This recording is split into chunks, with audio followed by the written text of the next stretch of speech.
Bismillahirrahmanirrahim. Assalamualaikum warahmatullahi wabarakatuh. Teman-teman sekalian, sesuai dengan kesepakatan hari ini kita kuliahnya daring ya. Untuk materi yang pertama adalah tentang konsep perbandingan pendidikan. Nah,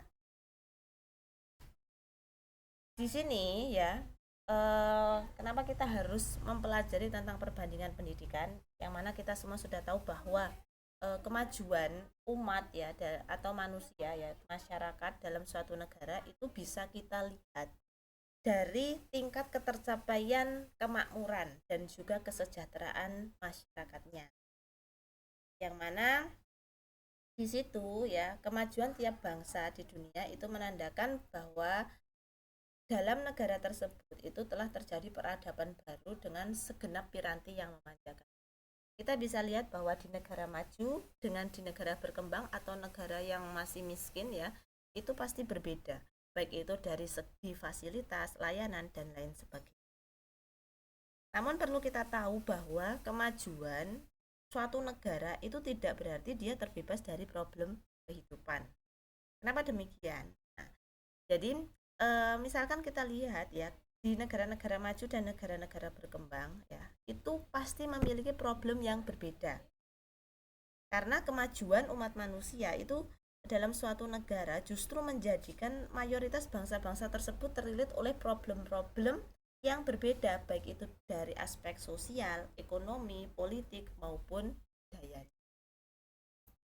Contohnya di Amerika Serikat ya kita bisa menyimak berita banyak sekali kasus-kasus ya yang berkaitan dengan pornografi, kemudian aborsi, homoseksual, free sex dan lain. Banyak sekali, bahkan ada yang bunuh diri ya kan. Itu dengan bebasnya padahal mereka negara maju gitu loh. Lalu solusinya bagaimana? Apa yang harus ditempuh oleh negara tersebut? Ini adalah pendidikan. Bagaimana dengan Indonesia? Kalau misalkan kita melihat Indonesia, Indonesia itu masuk kategori negara berkembang. Nah, di sini banyak sekali kasus-kasus yang terjadi, ada korupsi yang merajalela, kemudian ada kenakalan remaja, tawuran, ya, dan yang saat ini marak itu ada bullying, body shaming, ya. Nah, lalu bagaimanakah Indonesia mengambil tindakan untuk mengatasi hal-hal tersebut? Solusinya di sini adalah diterapkannya pendidikan karakter di setiap jenjang pendidikan, mulai dari pendidikan anak usia dini sampai pada pendidikan karakter di tingkat perguruan. Nah, jadi teman-teman bisa memahami bahwa di sini jika ingin masyarakatnya maju, masyarakatnya sejahtera, maka langkah pertama yang harus diambil oleh negara tersebut adalah harus meningkatkan kualitas pendidikan. Nah, di sini faktor-faktor apa saja yang mempengaruhi kualitas pendidikan? Nah, banyak sekali ya, mulai dari perbaikan mutu secara berkelanjutan. Nah, perbaikan mutu secara berkelanjutan ini penting karena keadaan ya kan, keadaan masa mendatang itu belum tentu sama dengan masa saat ini. Makanya perlu perbaikan mutu secara berkelanjutan. Jika berorientasi pada perbaikan mutu, maka di sini tindakan pengukuran dan evaluasi itu juga merupakan langkah pasti yang harus dilakukan. Karena pengukuran dan evaluasi itu merupakan wujud dari jaminan mutu. Selanjutnya adalah harus ada komitmen yang kuat dari para aktor pendidikan, baik itu guru, pengelola lembaga sekolah, supervisi, pengawas, dan lain sebagainya. Bahkan pemerintah pun juga turun tangan dalam hal ini. Kemudian yang keempat adalah proses perbaikan kualitas pendidikan itu harus berfokus pada pelanggan. Siapa? Ya pelajar, orang tua, masyarakat, dan lain sebagainya.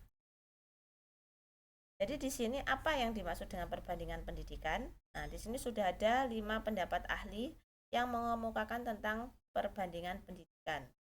Yang pertama, menurut Charter, di sini perbandingan pendidikan merupakan studi yang bertugas untuk mengadakan perbandingan teori dan praktek kependidikan yang ada dalam beberapa negara. Kemudian, menurut L.L. Kendall itu merupakan studi tentang teori dan praktek pendidikan masa sekarang yang dipengaruhi oleh berbagai macam latar belakang yang merupakan kelanjutan dari sejarah pendidikan. Sedangkan menurut Robert itu perbandingan pendidikan merupakan studi untuk mengkaji bagaimana negara-negara berencana memperluas, meningkatkan, melakukan upaya demokratisasi terhadap sistem pendidikan yang ada di negara. Ini menurut tokoh Indonesia, yaitu menurut Arifin. Di sini perbandingan pendidikan merupakan studi tentang sistem pendidikan dan pengajaran beserta problematikanya. Itu nggih. Jadi teman-teman bisa menyimpulkan sendiri. Kemudian, di manakah kedudukan perbandingan pendidikan? Di sini terdapat fondasi ini ya. Ini terdapat fondasi-fondasi dari ilmu pendidikan, yaitu ada filsafat, sejarah, ekonomi, politik, sosiologi, antropologi, psikologi, estetika, dan perbandingan pendidikan. Jadi di sini perbandingan pendidikan merupakan bagian dari ilmu pendidikan. Selanjutnya, tujuan dari perbandingan pendidikan yaitu ada deskriptif, fungsional, dan melioristik. Deskriptif itu mengungkapkan data-data yang bersifat informatif, misalnya tentang angka partisipasi putus sekolah, buta huruf, dan lain sebagainya. Sedangkan fungsional itu berusaha untuk mencari keterkaitan data-data informatif dengan bidang lain seperti filsafat dan pandangan hidup, sistem politik, ekonomi, sosial, dan budaya dalam suatu negara. Sedangkan yang terakhir itu adalah melioristik, di mana di sini perbandingan pendidikan itu berfungsi untuk mengembangkan pendidikan dalam negeri sendiri, yaitu dengan mengadopsi hal-hal positif yang terdapat di sistem pendidikan negara lain.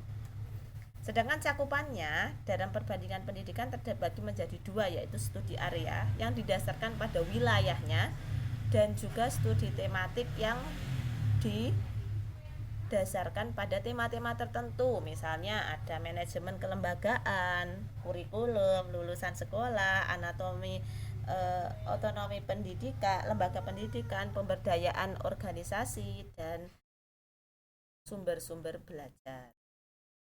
Nah, teman-teman, itu tadi nggih untuk materi pengantar perbandingan pendidikan. Jadi nanti kita lanjutkan dengan diskusi secara daring. Terima kasih dan saya akhiri. Wassalamualaikum warahmatullahi wabarakatuh.